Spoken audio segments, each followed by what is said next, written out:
In 2003, I started not feeling very well. I was pretty young. I wasn't even 25 years old yet, and I was having all kinds of problems. The first thing that I noticed was that I was extremely fatigued, and I didn't seem to be able to recover from stressful experiences very well. I was also having a lot of aches and pains, which to be 23 years old and have knee pain, back pain, neck pain, joint pain seemed a little bit odd because I was actually feeling like I was about 85 years old. And the other thing that I noticed was that I was starting to have a lot of skin and hair changes. My hair had become very coarse and very dry, and it was actually falling out. And for someone who has fine, short hair, that was obviously problematic. My skin had become very coarse, and I had a lot of bumps and eczema and rashes.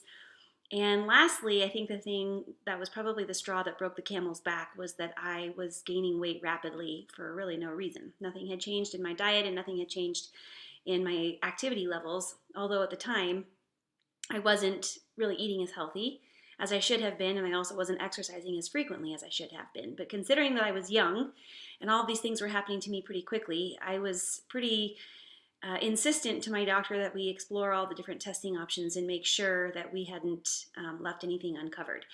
At that time, my doctor tried to tell me that I just was experiencing some stress and some depression and that I probably needed to go on an antidepressant and that would make everything better and I could just go on with my life. And I wasn't really willing to settle for that answer. At the time, I was exploring yoga and holistic means of health, and I knew for sure that this wasn't a case of depression. Sure, I was under some stress. I had a corporate job at the time. Um, like a lot of young people in their 20s, I was probably burning the candle at both ends. But the problem was my doctor wasn't really listening to me and my whole host of physical ailments that were bothering me. So after many doctor's visits, I insisted from my reading that I had been doing in different books and on the internet at the time that I needed to get some thyroid tests. And she acquiesced and did a whole host of thyroid tests, including a TSH, a free T3, a free T4, and the most important were the antibodies tests to my thyroid. And both of those came back very, very high, in the thousands, in fact, which confirmed a diagnosis of Hashimoto's.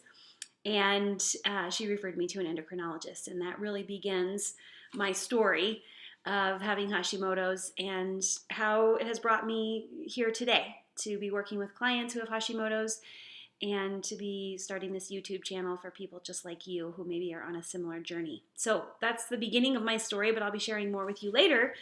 I just want to say welcome again and thank you for subscribing to my YouTube channel, and please stay tuned. I'll be sharing more about my own personal experiences with Hashimoto's very soon.